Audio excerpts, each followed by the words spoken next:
It's time for a little Q&A. Today's question: when should I have furnace maintenance done at my home? Well, it's August, so we're already thinking about furnace maintenance. However, the real answer is anytime.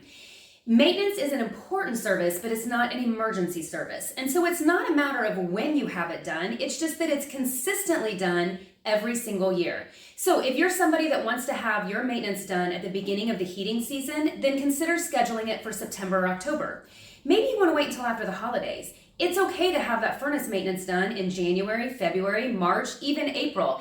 It doesn't really matter as long as it's done every year.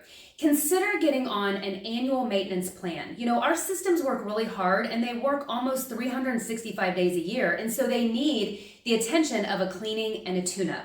With an annual maintenance plan like the LCS Access Club, you'll never miss that service for your air conditioner or your furnace.